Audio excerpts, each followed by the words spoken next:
Puji Tuhan, semuanya shalom, semuanya bersuka cita, amin. Mari saya undang kita boleh sama-sama bangkit berdiri. Pagi hari ini kami menyiapkan hati kami Tuhan, untuk kami boleh datang beribadah kepadamu Tuhan. Di mana kami ada Tuhan, semua karena anugerah-Mu ya Bapa. Kami bersyukur, pagi hari ini kami menyiapkan hati kami Tuhan, untuk kami boleh datang beribadah kepadamu Tuhan. Membawa penyembahan kami, membawa syukur kami di hadapan-Mu. Terima kasih Tuhan, terima kasih Bapak, Engkau sendiri yang beracara Tuhan pagi hari ini. Dalam ibadah kami minggu ini Tuhan, Engkau hadir mengurapi kami, menjamah kami dimanapun kami ada Tuhan. Engkau menjamah kami, Engkau mengurapi kami.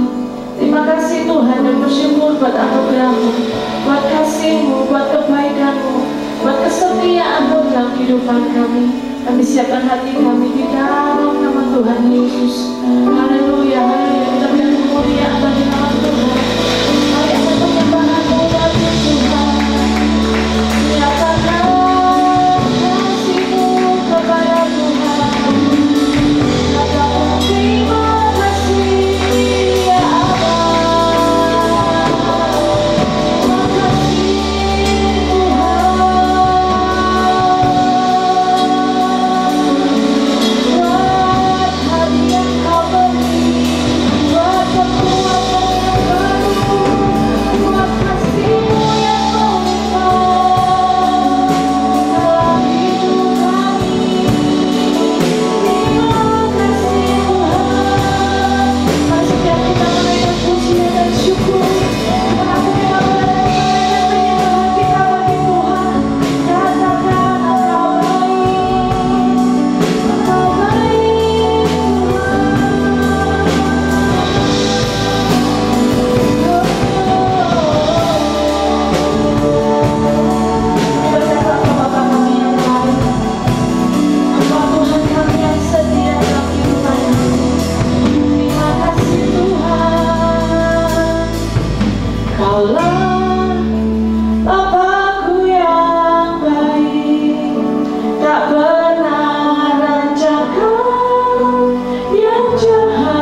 Shalom umat Tuhan, puji Tuhan kita kembali boleh berkumpul beribadah, meski di tengah banyak keterbatasan yang ada.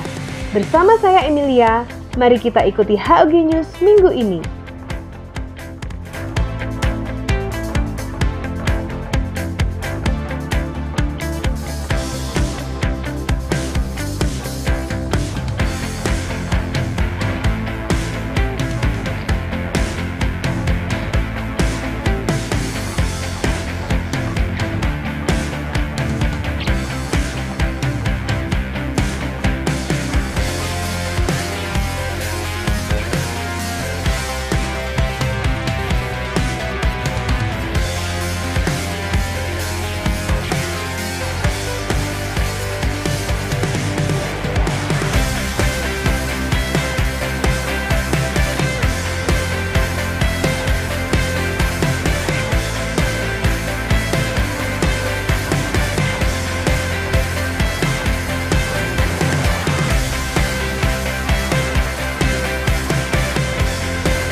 Tayangan rekaman ibadah dapat diakses di channel YouTube GBI House of Glory jam 12 siang.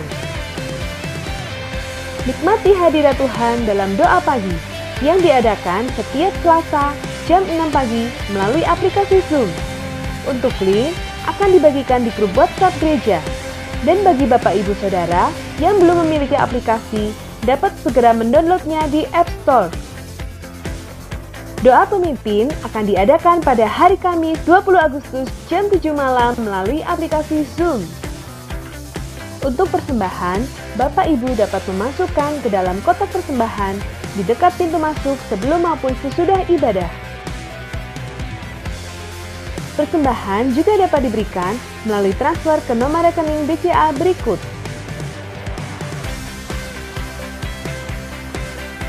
Marilah kita menanggalkan semua beban dan dosa yang begitu merintangi kita dan berlomba dengan tekun dalam perlombaan yang diwajibkan bagi kita.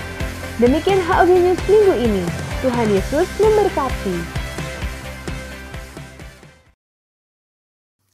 Selamat hari Minggu. Saya percaya kita masuk dalam level kemuliaan yang lebih besar lagi. Pada edisi Voice of Pentecost kali ini, kita akan membahas faith and risk atau iman dan resiko. Berapa banyak saudara yang mau hidup tanpa resiko? Berbisnis tanpa resiko, menikah tanpa resiko, atau untuk yang anak muda, pacaran tanpa resiko sakit hati. Apa sih resiko itu? Resiko adalah sesuatu yang buruk yang tidak sesuai dengan harapan kita. Tetapi rasanya tidak mungkin kita hidup tanpa resiko. Karena dunia yang kita kenal hari ini adalah dunia yang telah dirusakkan oleh dosa. Kejadian 8 ayat 22 mengatakan, selama bumi masih ada, takkan berhenti-henti musim menabur dan menuai, dingin dan panas, kemarau dan hujan, siang dan malam. Oleh sebab itu, selama bumi masih ada, maka yang namanya resiko akan terus ada. Lalu bagaimana kita mengatasi hal ini? Dengan memiliki iman. Terkadang hidup ini seperti seorang pengusaha yang sedang berinvestasi. Dan yang namanya investasi tentu ada segudang resiko. Seperti beberapa faktor berikut. Yang pertama, faktor waktu. Kita bisa menghitung, tetapi tidak bisa menentukan dengan pasti kapan investasi kita akan menghasilkan profit yang baik. Dalam hidup ini, kita juga tidak pernah bisa memastikan waktu. Tapi yang pasti Tuhan selalu tepat waktu. Yang kedua, faktor karakter. Kepada siapa kita menginvestasikan uang kita akan sangat berpengaruh pada besar kecilnya resiko yang akan kita terima. Tetapi apabila kita menginvestasikan hidup kita pada Tuhan, kita tahu Dia adalah pribadi yang sangat dapat dipercayai, bahkan mengasihi kita. Yang ketiga, faktor tak terduga. Sejeli apapun kita mengelola semua resiko dalam investasi, tetap saja ada resiko yang tidak dapat kita duga. Seperti halnya tahun 2020 ini. Banyak hal yang tidak kita ketahui dan mengejutkan. Tetapi Tuhan tahu, maka dari itu memiliki iman menjadi sangat penting.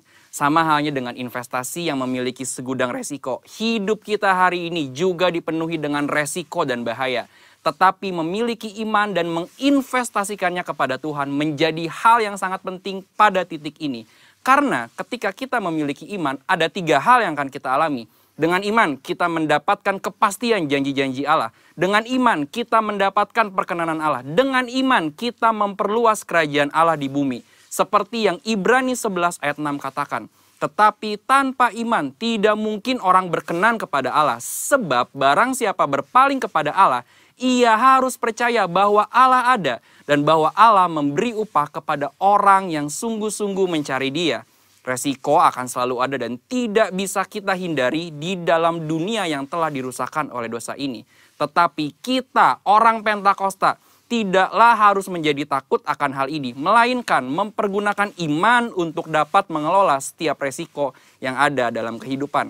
Ini masa-masa yang penting untuk menguatkan kembali kepercayaan kita kepada Tuhan. Karena Dia sangat dapat dipercayai. Dan ketika kita berhasil mengelola semua resiko itu dengan iman, maka kita akan memperoleh profit, yaitu janji dan perkenanan Tuhan. Maka sebagai orang Pentakosta, hari ini jangan ragu untuk menginvestasikan iman dan seluruh kehidupan kita kepada Tuhan Yesus Kristus. Tuhan memberkati.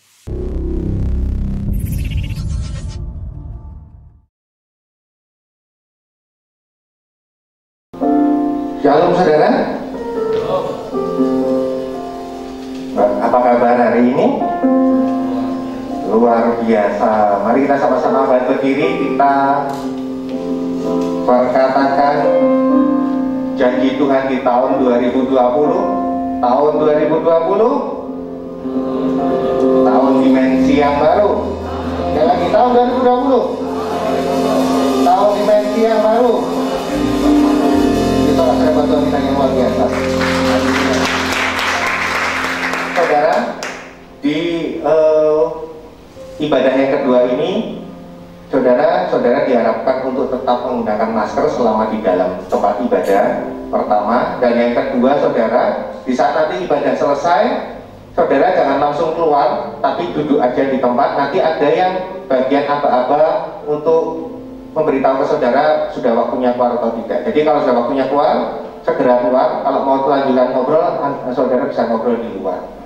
Amin. Dan mari kita perkatakan apa yang dimaksud dengan Pentakosta ketiga.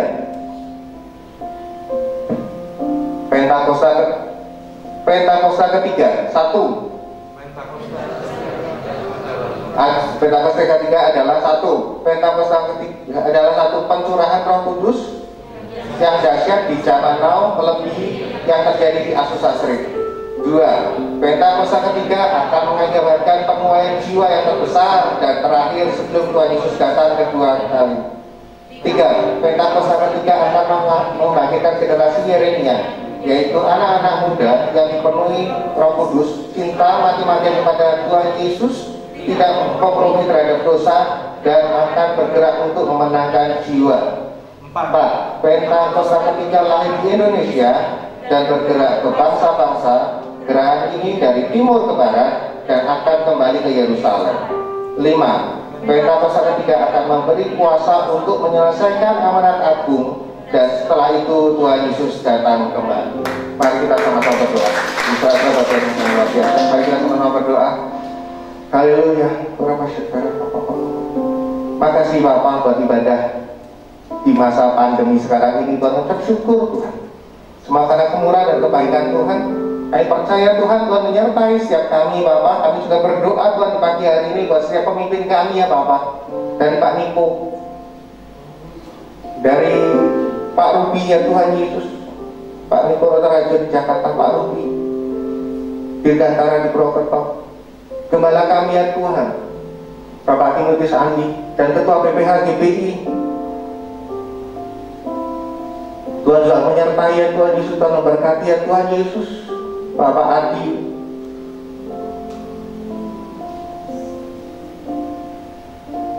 Bapak Ketua BPH GBI ya Tuhan Yesus, untuk Pak Gideon Musi ya Tuhan, untuk Pak Ruben Sunarto Tuhan, Tuhan yang menyertai siapa mereka itu memimpin kami ya Tuhan Yesus. Terima kasih Tuhan buat pemimpin yang Tuhan telah pilih dan tetapkan ya Tuhan Yesus. Tuhan yang memberkati setiap mereka ya Tuhan, Tuhan menuntun setiap langkah-langkah mereka ya Tuhan Yesus. Para pesyakara Tuhan yang memberkati setiap mereka Tuhan di dalam setiap langkah-langkah mereka, dan di dalam keadaannya seperti ini Tuhan Yesus, keadaan pandemi seperti ini Tuhan.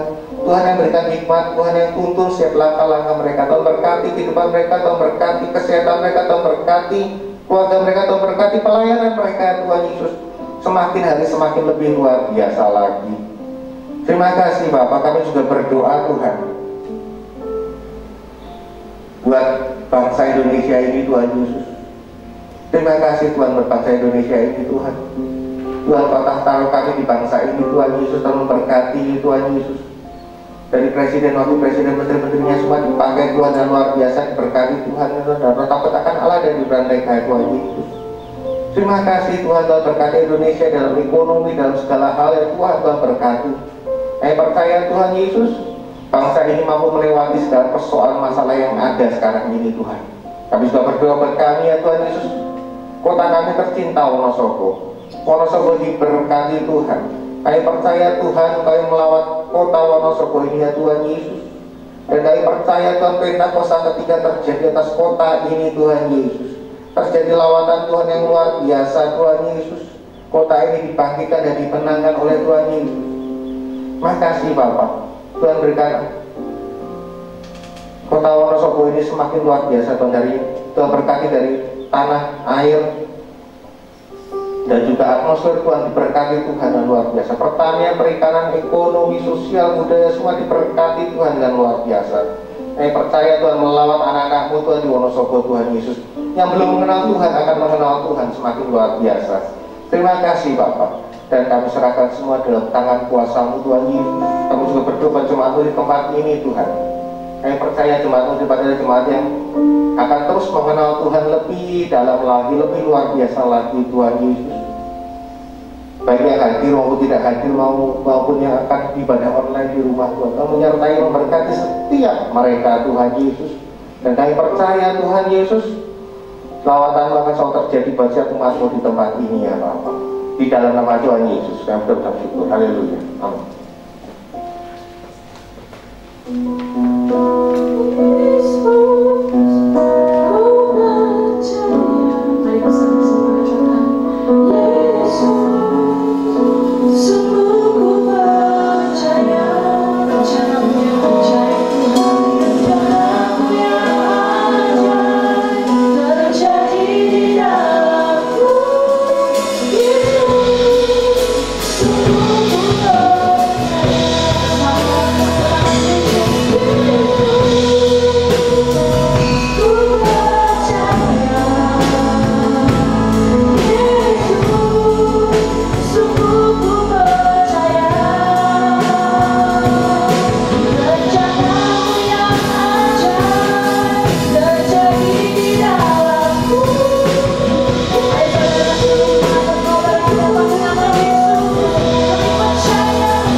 Tuhan semua berdoa menyembah dalam roh.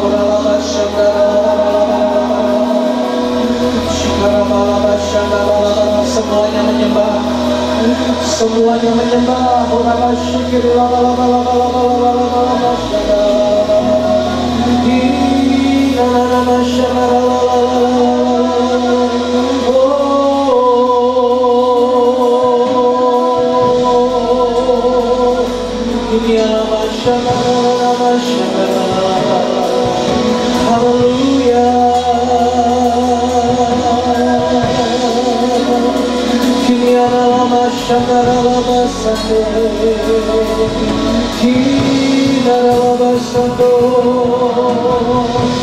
Haleluya, haleluya.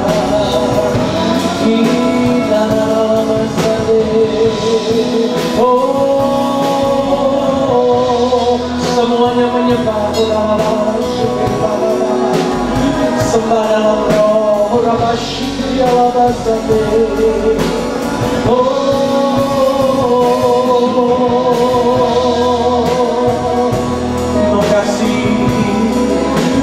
kasih Tuhan.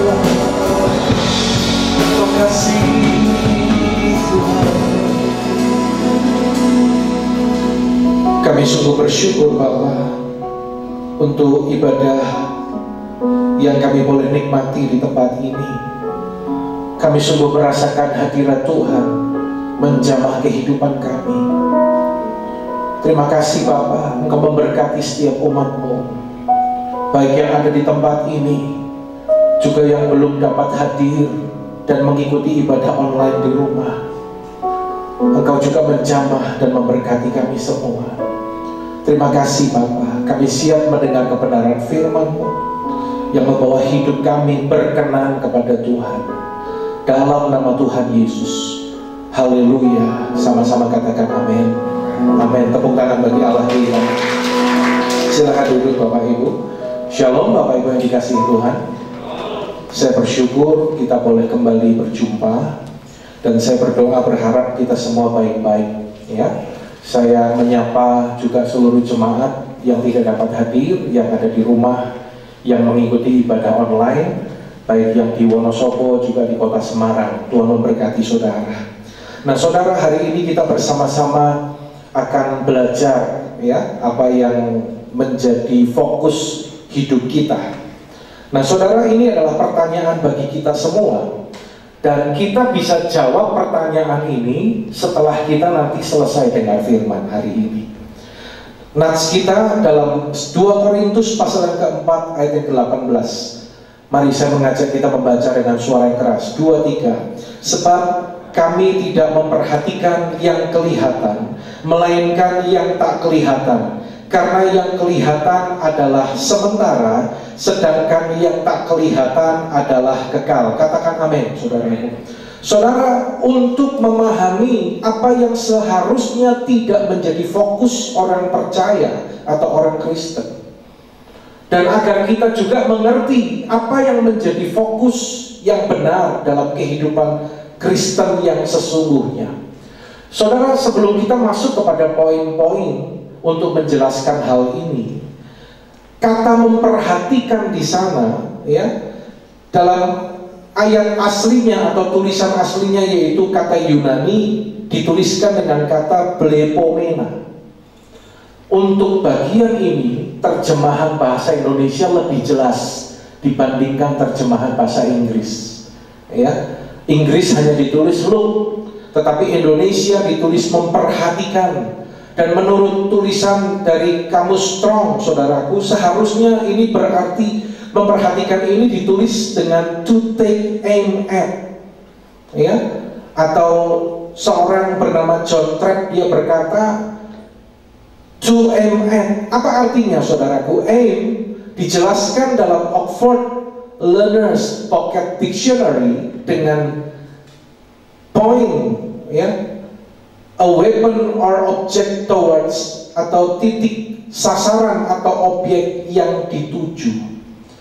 Nah dari hal ini kita belajar, kita mengerti seperti halnya kita itu akan memanah atau menembak, maka kita itu punya sasaran yang kita tuju, saudaraku. Katakan sama-sama sasaran, saudaraku ya. Punya sasaran, sehingga orang yang menembak itu kita tidak menembak sembarangan, saudaraku. Nah saudara, ada dua hal yang seharusnya tidak menjadi fokus atau sasaran orang Kristen. Yang pertama saudaraku adalah apa yang kelihatan ya. Ini seharusnya tidak boleh menjadi fokus hidup kita. Saudara, apa yang dimaksud dengan hal-hal yang kelihatan? Hal-hal yang kelihatan ini adalah hal-hal materi. Kalau saya berbicara hal-hal materi itu apa saja saudaraku? Uang, penghasilan, ya, gaji, mungkin hal-hal materi yang lain itu rumah, mobil, karir, jabatan, ya saudaraku, segala sesuatu yang kelihatan. Dan tanpa disadari, orang-orang Kristen zaman now ini saudaraku memperhatikan hal-hal yang kelihatan ini. Mungkin Anda bertanya, apa benar Pak Pendeta? Ya, saya mengamati gini saudara. Saya mengamati ada beberapa hal. Tolong adik bantu saya dong di depan. Saya mengamati saudaraku, sekarang ini berbicara didikan Tuhan, ya, teguran Tuhan, bahkan pernyataan murka Tuhan itu jarang disampaikan di mimbar gereja. Anda perhatikan, jemaat juga seringkali hanya senang dengan hamba Tuhan yang menyampaikan firman, yang menghibur, yang berbicara tentang janji berkat materi, tentang hal-hal yang kelihatan tadi, saudaraku. Ya, sekarang orang-orang itu lebih suka dihibur daripada ditegur. Ya apa amin, saudaraku? Ya, berapa banyak orang tersinggung ketika dengar firman, padahal memang dia seperti itu, saudaraku. Nah, ini yang seringkali udah mulai hilang dari gereja, saudaraku. Lebih suka mendengar janji berkat materi daripada janji berkat rohani. Ya, saudara, firman Tuhan itu untuk semua. Katakan amin. Untuk semua kalangan, ya. Baik orang-orang yang sedang mengalami masalah yang berat, yang sedang mengalami situasi atau tekanan, atau mungkin mereka yang secara materi tidak memiliki materi yang berlimpah-limpah. Firman Tuhan itu juga bagi mereka. Ini tanggung jawab seorang hamba Tuhan. Jangan sampai orang di dunia ini mengalami masalah berat seumur hidupnya, dan ketika dia tidak punya fokus yang benar, ketika dia mati, dia pun masuk neraka. Nanti dia akan berkata, kok penderitaan ini berseri ya. Atau mungkin bagi orang yang mungkin memiliki hal-hal materi berlimpah, saudara, firman Tuhan juga bagi mereka. Saudara dengar, seorang hamba Tuhan itu tidak tertarik dengan hartamu, tapi tertarik dengan jiwamu, saudara. Buktinya apa? Anda cek. Kalau seorang menyampaikan firman, dia tidak berani menegur orang kaya, berarti dia tertarik dengan hartanya. Anda perhatikan bagaimana kita diingatkan, kita ditegur. Karena apa? Tuhan mau kita memiliki fokus yang benar, saudaraku. Ya, mari saudara kita belajar. Jangan sampai kita seperti orang-orang di kota Korintus. Orang Korintus itu, mereka itu punya mental duniawi, saudaraku. Mereka itu suka bertengkar, mereka itu sombong, gampang tersinggung. Di sini saya percaya tidak ada yang gampang tersinggung. Katakan amin, saudara. Ya. Nah, saudara, jangan terfokus kepada hal-hal yang kelihatan. Mungkin Anda bertanya gini, Pak Pendeta, tapi bukankah di Alkitab juga katakan bahwa kita ini harus bekerja? Betul kan? Ada ayatnya kan? Ya, jangan malas. Ya, kalau seorang tidak bekerja, jangan ia makan. Kan ada ayatnya dalam Alkitab. Ya, dalam Amsal juga tidak boleh bermalas-malasan. Kalau bermalas-malasan kita tidak mendapat berkat. Nah, memang saudaraku, ya, saya setuju bahwa Alkitab itu mengajarkan kita bekerja, mengajarkan kita itu harus rajin, tidak bermalas-malasan. Kalau ada orang Kristen yang malas, ya, meskipun dia mampu bekerja tapi dia tidak mau kerja, saudaraku, biarlah ia mengalami kelaparan karena kemalasannya. Itu yang Alkitab katakan, saudaraku. Tetapi yang saya mau tekankan hari ini adalah apa, saudaraku? Apa yang menjadi fokus kita yang seharusnya? Tidak boleh hal-hal materi, tetapi haruslah hal-hal rohani. Ingat, kata fokus di sini berbicara kepada, perhatikan baik-baik, yang utama. Katakan sama-sama sekali lagi, 2, 3, yang utama. Amin, saudaraku. Ya, Anda harus mengerti. Coba tolong ditampilkan. Ya, kalau kita sedang berada di lapangan tembak, ya, Anda ada di lapangan tembak dan Anda akan menembak sasaran yang tepat ada di tengah itu, saudaraku. Oke? Ya, fokus Anda kan di tengah. Anda melihat titik yang di tengah itu, saudaraku. Ya, titik sentral atau titik yang paling tengah. Tapi perhatikan, ketika engkau mempunyai fokus kepada titik yang di tengah, tapi engkau pun bisa melihat lingkaran-lingkaran yang di luarnya, kan? Ngerti, saudaraku? Itu artinya fokus itu seperti itu. Bukan berarti kita nggak boleh ngurusi hal materi, tidak. Tapi fokus. Karena itu Yesus berkata, carilah dahulu kerajaan Allah dan kebenarannya, maka semuanya itu akan ditambahkan kepadamu. Katakan amin, saudaraku. Ya. Saya belum mendengar kata amin. Ya. Carilah dahulu kerajaan Allah dan kebenarannya, maka semuanya akan ditambahkan kepadamu. Saudara, goal yang utama adalah keselamatan. Katakan kanan kirimu, goal yang utama adalah keselamatan. Ya, bagi orang percaya, bagi orang Kristen, orang yang percaya kepada Kristus, yang utama adalah keselamatan. Dengar baik-baik. Hal materi, hal-hal yang lain itu adalah berkat sampingan, berkat tambahan. Tidak boleh terbalik. Tidak boleh terbalik. Nah, saudara, bukti pertobatan seorang Kristen sejati itu adalah bila ia mengasihi hal rohani lebih daripada hal duniawi. Hal rohani itu yang tidak kelihatan, saudara. Paulus berani berkata demikian. Aku memperhatikan apa yang tidak kelihatan. Karena Paulus, dia sudah membuktikan perubahannya. Fokus hidupnya berubah, saudaraku.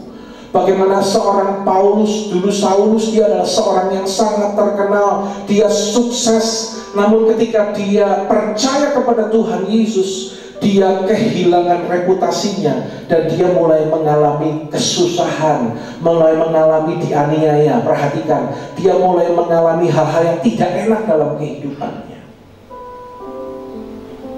Hal yang kedua, saudara, apa yang seharusnya tidak menjadi fokus orang Kristen? Baca sama-sama dengan suara keras. 2, 3. Apa yang bersifat sementara? Ya, saudara, jangan tertuju kepada apa yang bersifat sementara. Saudara, orang Kristen zaman now ini mirip-mirip dengan orang Israel di masa lalu. Ketika Tuhan bawa mereka keluar dari Mesir, masuk kemana, saudara? Ayo dijawab. Ketika mereka dibawa keluar dari Mesir, masuk ke tanah perjanjian atau Kanaan. Saya mau tanya, coba, lebih banyak yang nyampe apa lebih banyak yang mati di perjalanan? Mati. Banyak yang gagal, saudaraku. Ya, banyak yang gagal. Kenapa? Karena mereka melihat yang kelihatan. Mereka tertuju kepada sesuatu yang sifatnya sementara ini, saudaraku.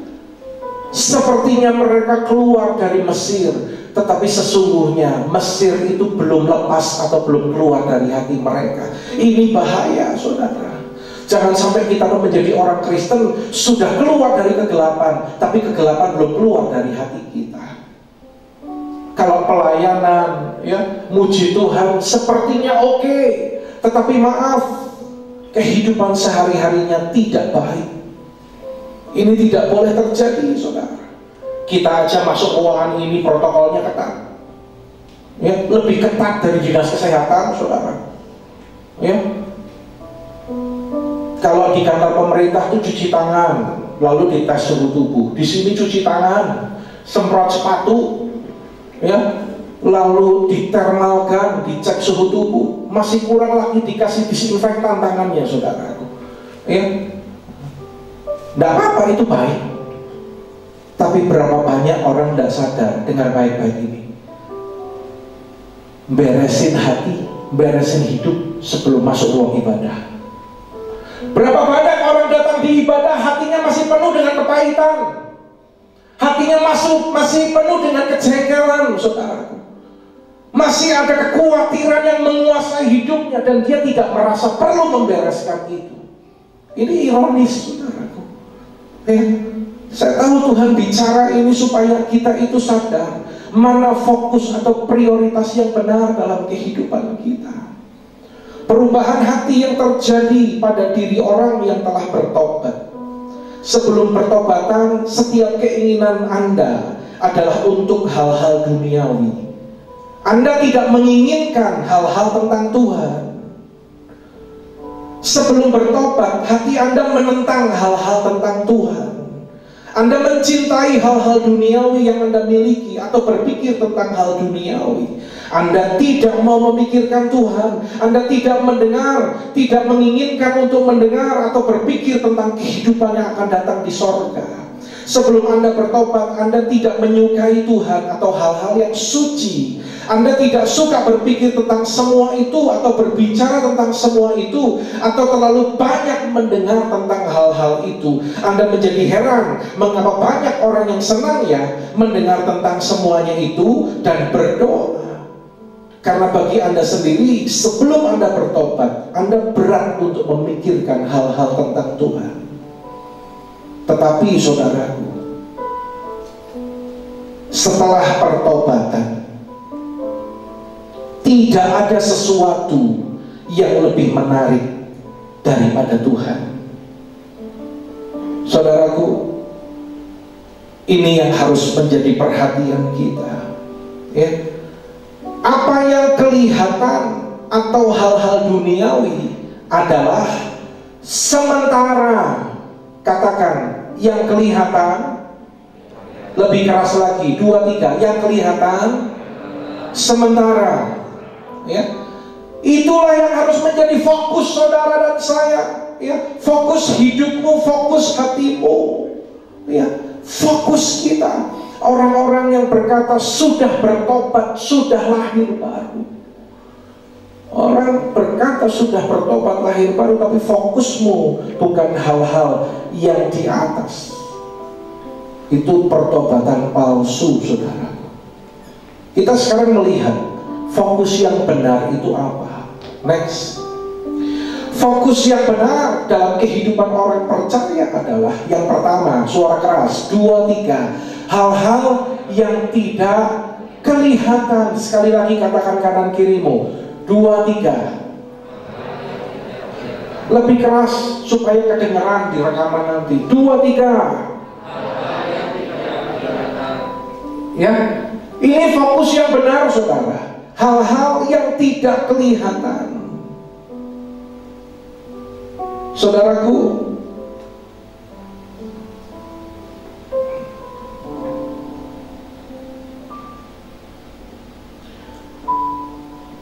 seorang bernama Dr. R.L. Hamers, dia berkata gini, arahkan perhatian Anda dan arahkan hidup Anda kepada apa yang melampaui penglihatan mata jasmani Anda. Mantapkan hatimu dan arahkan hidupmu kepada apa yang melampaui materi dunia yang kelihatan. Mantapkan hatimu dan tujuan hidupmu dan kerinduan hatimu bukan kepada hal-hal yang kelihatan. Perhatikan, tetapi kepada hal-hal yang tidak kelihatan. Ya, saudara, orang yang melihat hal-hal yang tidak kelihatan ini, dia nggak mudah ngeluh, dia tidak mudah putus asa, karena dia tahu, seperti Paulus pernah berkata, penderitaan ringan yang aku alami di dunia ini tidak sebanding dengan kemuliaan aku terima di sorga kelak. Saudara, seorang bernama John Trapp, dia adalah seorang ahli tafsir Alkitab dari kaum Puritan. Dia bercerita tentang Basil, seorang penulis Kristen zaman dulu, ya. Dia menuliskan bagaimana seorang martir itu mati dibunuh dulu, ya saudaraku, ya. Menjelaskan kepada kita bagaimana para martir yang dilemparkan keluar dalam keadaan telanjang di tengah malam musim dingin, yang kemudian esok harinya mereka itu akan dibakar hidup-hidup oleh para penyembah berhala. Bayangkan, saudara. Nggak sebanding kan? Zaman sekarang, gara-gara urusan kebutuhan, orang bisa kecewa ninggalkan Tuhan. Gara-gara kecewa kata-kata orang, kita bisa sakit hati dan kepahitan. Saya selalu bilang, orang yang sakit hati nggak mau ngampuni, dia tidak menghargai kasih karunia Allah yang sudah mengampuni kita. Mereka saling berkata satu dengan yang lain, menguatkan. Tadi ketika mereka dibuang keluar dalam keadaan telanjang, dingin itu memang menyakitkan. Mereka saling menguatkannya. Namun Firdaus itu indah. Kesusahan adalah cara kita yang hidup dalam Kristus. Itu hanya cara, bayangkan. Namun kesenangan akan menjadi akhir perjalanan kita. Marilah kita bertahan menahan dingin yang tidak seberapa ini pada telanjang, saudara. Kemarin Wonosobo dingin kayak gitu aja luar biasa kan. Ini dilempar di tengah malam di luar, ya, nggak seberapa. Dan pangkuan Abraham akan segera menghangatkan kita. Biarlah kaki kita terbakar sebentar oleh api yang akan dinyalakan oleh para penyembah berhala, agar kita dapat menari untuk selamanya bersama dengan para malaikat. Biarlah tangan kita yang dimasukkan ke dalam nyala api oleh para penyembah berhala, agar tangan itu dapat menerima kehidupan yang abadi. Mengapa para martir itu begitu kuat menghadapi penderitaan? Imannya kokoh, imannya tidak tergoncang. Saya percaya di tempat ini tidak ada yang mengalami proses atau penderitaan yang lebih berat dari yang mereka alami. Tetapi sampai akhir hidup mereka, pertanyaannya adalah, kok mereka bisa kuat imannya? Kok mereka justru bisa menghibur satu dengan yang lain? Jawabannya adalah karena mereka memfokuskan hati mereka kepada hal-hal yang tidak kelihatan. Saudara, saya mau sampaikan kepada Anda semua, sebesar apapun kesenanganmu, kebahagiaanmu yang kau nikmati di dunia ini, dengar baik-baik, tidak dapat dibandingkan dengan kebahagiaan ketika kita masuk surga. Enggak ada yang amin? Ya, tidak sebanding, saudara. Itulah yang tidak kelihatan, tapi itulah yang harus jadi fokus hidupmu. Jangan kebalik. Jangan cuma casingnya Kristen, tapi fokusmu tidak ada bedanya dengan orang dunia, ya. Kalau fokusmu kepada hal yang tidak kelihatan, cara hidupmu beda, saudara. Cara bisnismu beda. Engkau tidak pernah takut karena percaya kalau Tuhan sediakan hidup kekal. Maka untuk hidup di dunia ini, segala berkat yang terbaik Tuhan juga pasti berikan yang terbaik bagi kita. Beda, saudara. Ya. Berikutnya, fokus yang benar dari orang percaya, orang Kristen. Yang kedua, dengan suara keras, 2, 3, hal-hal yang bersifat kekal. Tadi yang pertama apa? Yang tidak kelihatan. Lalu yang kedua, seperti dikatakan tadi dalam 2 Korintus 4:18, sebab kami tidak memperhatikan yang kelihatan, melainkan yang tak kelihatan. Karena yang kelihatan adalah sementara, sedangkan yang tak kelihatan adalah kekal. Saudara, banyak hal yang sekarang ini benar-benar tidak kelihatan, ya, sepertinya tidak kelihatan sekarang, ya, sekarang. Tetapi akan menjadi kelihatan ketika perjalanan iman kita itu sampai kepada garis akhir. Yang mengerti katakan amin, saudara. Suatu hari nanti saudara dan saya akan berjumpa dengan Tuhan Yesus. Suatu hari nanti kita akan menginjakkan kaki kita di sorga. Yerusalem yang baru, kota sorgawi itu menjadi bagian kita. Katakan amin, saudaraku. Suatu hari kita akan melihat nanti iblis dan para pengikutnya akan dibelenggu, dan Kristus akan memerintah selama-lamanya. Ini adalah hal-hal yang bersifat kekal. Itu harus jadi fokus hidup saudara, ya. Hal-hal yang seharusnya selalu kita pikirkan, hal-hal yang seharusnya selalu kita perhatikan. Tadi dalam Voice of Pentecost dikatakan, bagaimana kita melewati semua resiko itu dengan iman. Benar, saudaraku. Bagaimana kita bisa melihat hal-hal yang bersifat kekal? Kita harus bisa memikirkan itu dan memperhatikan itu. Caranya bagaimana, Pak? Cari itu, temukan itu, jalani itu, lewati itu dengan iman. Bukan dengan kekuatanmu, tapi dengan iman. Itulah yang membedakan kita, orang-orang yang percaya kepada Kristus. Saudara, kita harus berani berkorban, menderita karena Yesus. Katakan amin, saudaraku. Saya membaca satu artikel bahwa di Mesir kuno dan di Cina pada masa yang lalu, banyak budak yang dikubur hidup-hidup itu bersama dengan majikannya. Jadi pengabdian seorang budak itu seumur hidup. Bukan hanya ketika bosnya hidup, tapi sampai bosnya mati, budak itu tetap budak dan mengabdi kepada tuannya. Bayangkan saudara, mereka tetap menjadi pelayan sang majikan, bahkan hingga sampai ke alam baka dalam pengertian mereka. Jadi ketika si majikan atau si bos ini meninggal, maka budak itu pada zaman itu ya saudaraku ya, budak itu dimasukkan ke liang lahat hidup-hidup bersama dengan majikannya.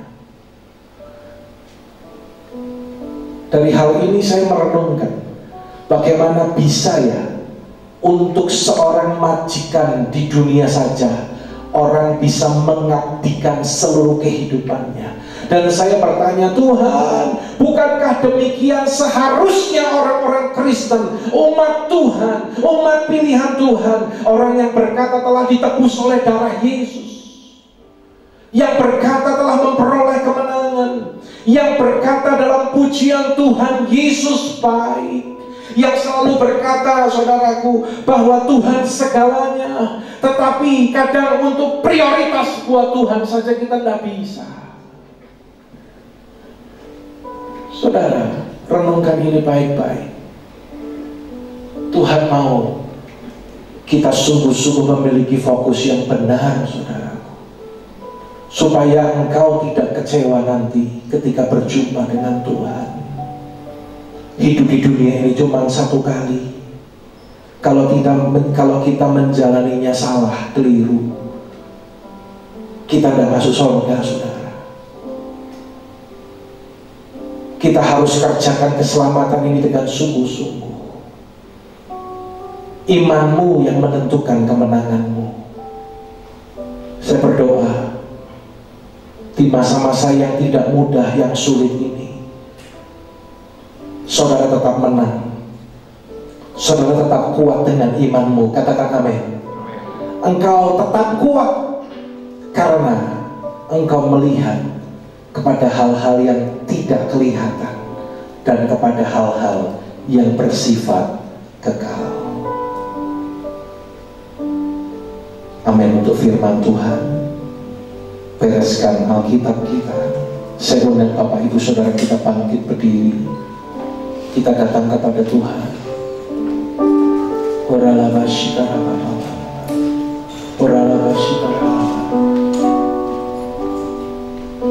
Saya minta waktu beberapa saat, mari persiapkan diri kita untuk meresponi firman Tuhan. Mataku tertuju padamu, segenap hidupku ku serahkan padamu. Pimpin aku masuk rencanamu, untuk membesarkan kerajaan-Mu, untuk membesarkan kerajaan-Mu. Angkat tangan kita bersama-sama, katakan, ku mau mengikuti kehendak-Mu ya Bapa. Ku mau selalu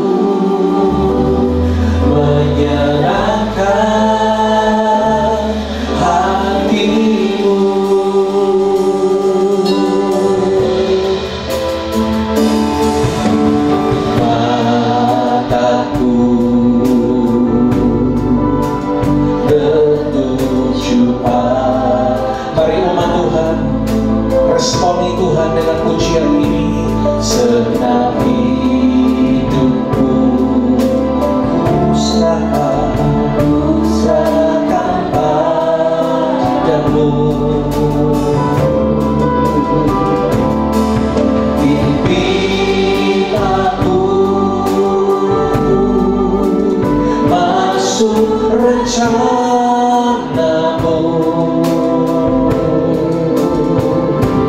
untuk membesarkan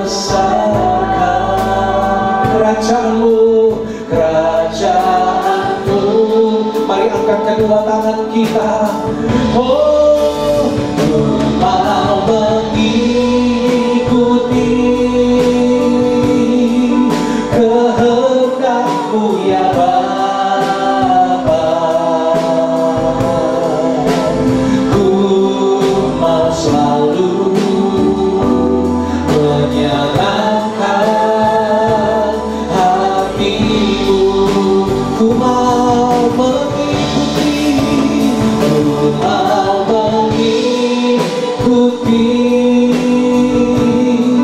kehendak-Mu ya Bapa. Ku mau selalu menyenangkan hati-Mu.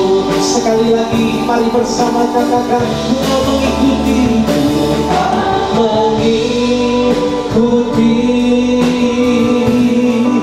kehendak-Mu ya Bapa.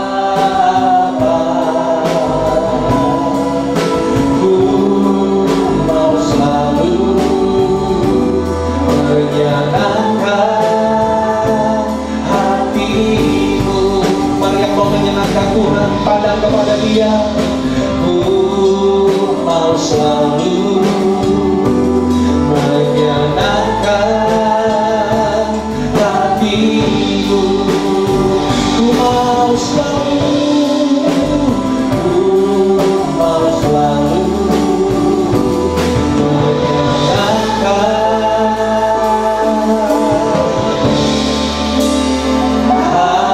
hati-Mu. Haleluya.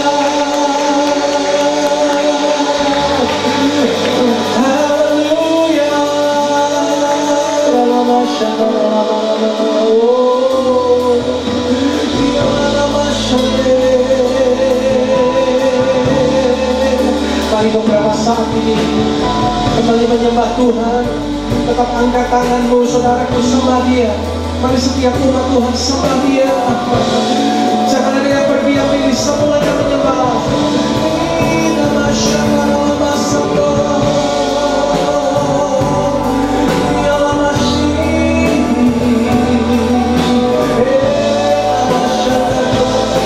Lebih kuat lagi, menyembah dalam roh, menyembah. Oh, namaste. Haleluya.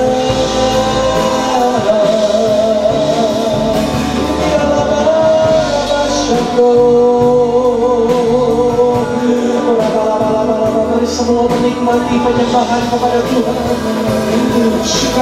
Lebih lagi saudara, bahasa roh, aktifkan rohmu, jangan berdiam diri.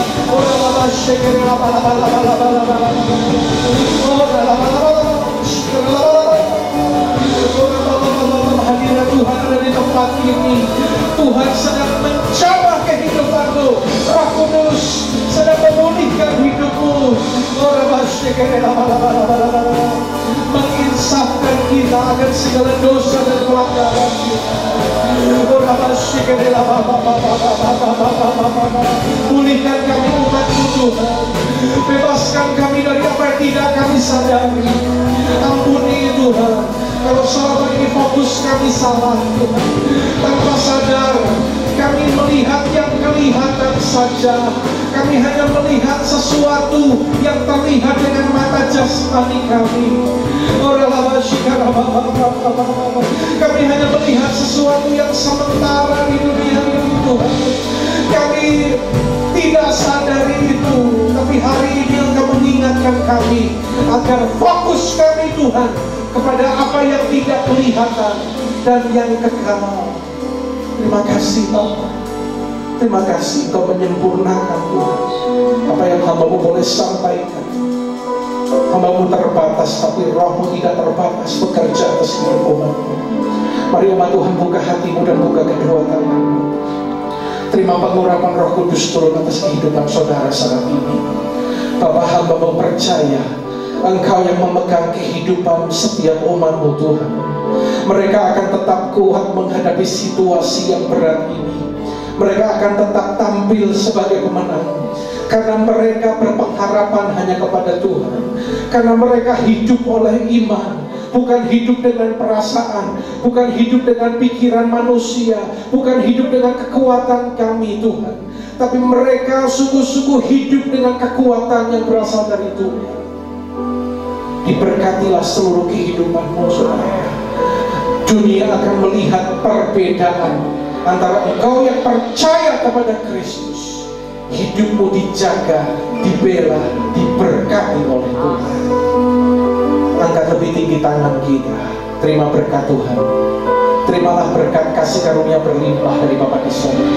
Dalam putranya tunggal Tuhan Yesus Kristus, tak persekutuan yang indah dan manis bersama Roh Kudus menyertai kehidupan saudara mulai saat ini sampai Maranatha. Kristus datang menjemput kita di angkasa, bahkan sampai selama-lamanya. Yang percaya terima berkat Tuhan bersama, katakan amin. Tepuk tangan bagi Tuhan kita. Tuhan memberkati saudara.